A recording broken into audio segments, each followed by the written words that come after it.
ఏంటయ్యా గంట నుంచి గుక్క పెట్టిన పిల్లవాళ్ళ ఏడుస్తూనే ఉన్నారు? అంత చెప్పుకోలేని రోగం ఏంటి? కుష్టి వ్యాధా? బ్రెయిన్ ట్యూమరా? క్యాన్సరా? అల్సరా? మరి అవేం కాకపోతే హెచ్ఐవియా? లేదు డాక్టర్, మాకొకడు ఇంజెక్షన్ ఇచ్చినాడు. ఏం ఇంజెక్షన్? China injection doctor. అదేం ఇంజెక్షన్? నేను ఫస్ట్ టైం వింటున్నాను. మేము కూడా ఫస్ట్ టైమే విన్నాను డాక్టర్. 3 సార్లు ఆ ఇంజెక్షన్ వేసినాడు. దానివల్ల మా బాడీలో ఒక్కొక్క పాటు పని చేయకుండా పోయి కొన్నాళ్ళకు మేము బతుకున్న సేవలో అవుతామని చెప్పినాడు డాక్టర్. దానికి విరుగుడు మందు కనిపెడతానని చెప్పి మాతో ఇష్టం వచ్చినట్టు ఆడుకుంటున్నాడు డాక్టర్. అంటే అతను కూడా డాక్టరే అన్నమాట. అవునండి, అందుకే మీ దగ్గరికి తీసుకొచ్చాను. మీరు మా అన్నకి సైదులకి నయం చేస్తే మేము వెళ్ళి వాడి బెండి తీస్తాం. సరే, నేను కొన్ని టెస్టులు రాస్తాను, అవి చేయించుకోండి. వాటిని చూసి మీ ప్రాబ్లం ఏంటో చెప్తాను.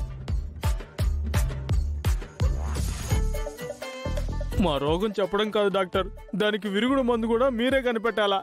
మమ్మల్ని బ్రతికించండి. అలాగే.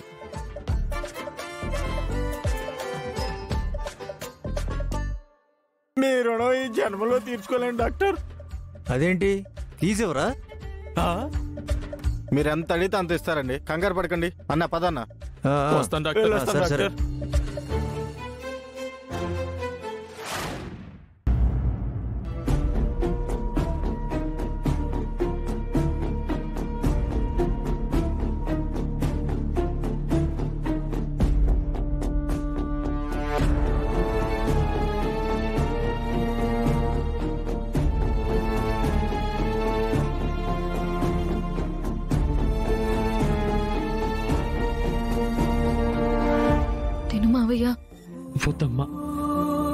తిను మావయ్య, ఉదయం నుంచి నువ్వేమీ తినలేదు.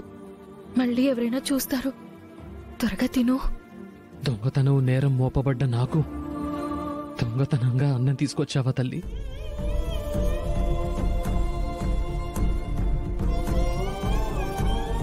నువ్వు ఆకలితో ఉండలేవని నాకు తెలుసు మావయ్య. ఇప్పుడు ఆకలి కూడా చచ్చిపోయిందమ్మా. నీ మనసులో ఏముందో నాకు అర్థమైంది.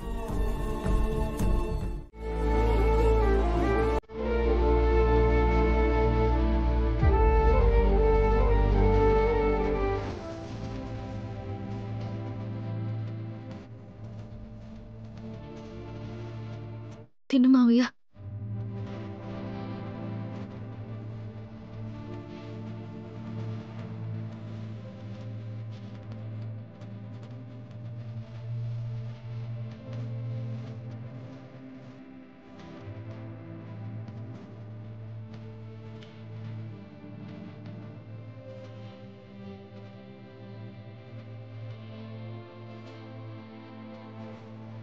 అమ్మా, నువ్వు నా మేనకోడలివి కాదే, మా అమ్మవి.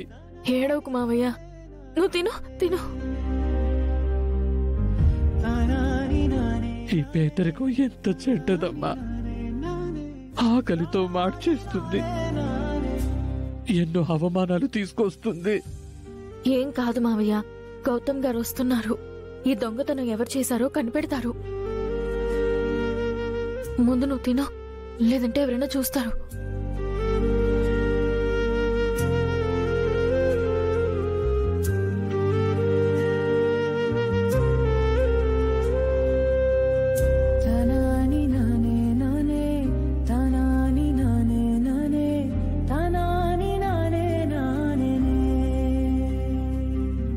ఇదేనా నీ పెద్దరికం? ఇదేనా నీ సంస్కారం?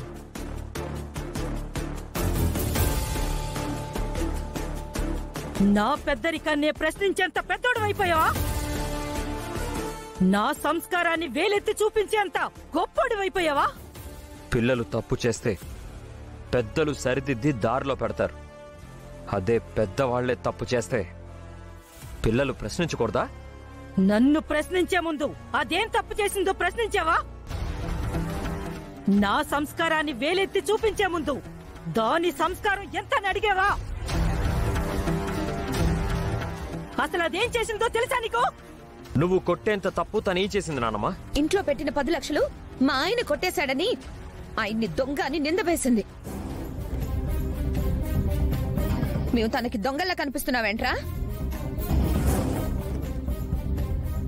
నేను ఏనాడైనా అలా చేశానా బామ్మర్ది? ఈ ఇంట్లో నుంచి 1 రూపాయినా ఎతికేలానా? అలాంటి నన్ను పట్టుకుని దొంగ అంటే నాకెంత బాధగా ఉంటుంది బామ్మర్ది. అనాల్సిన మాటలన్నీ అనేసి మళ్ళీ నంగనాచిలా క్షమాపణలు అడుగుతుంది. ఇన్నాళ్ళు ఈ ఇంట్లో కార్తీక్ ఎలా ఉన్నాడో నీకు తెలియదేరా? దీనంతటికి కారణం నువ్వు దీనికిచ్చిన అలసే. సరైన కారణం లేకుండా అహల్య ఏది మాట్లాడదు నానమ్మ. నాకు బావ గురించి తెలుసు, అహల్య గురించి తెలుసు. దాని గురించి నీకెంత తెలుసో మాకు తెలీదు. కుబేరుడు చెల్లి పెళ్లికి డబ్బులిస్తానని మీ నాన్న మాటిచ్చాడు. పెళ్లి టైంకు డబ్బులు ఇవ్వకపోతే ఇచ్చిన మాట పోతుంది. ఒక ఆడపిల్ల పెళ్లి ఆగిపోతుంది, దాని జీవితం నాశనం అవుతుంది.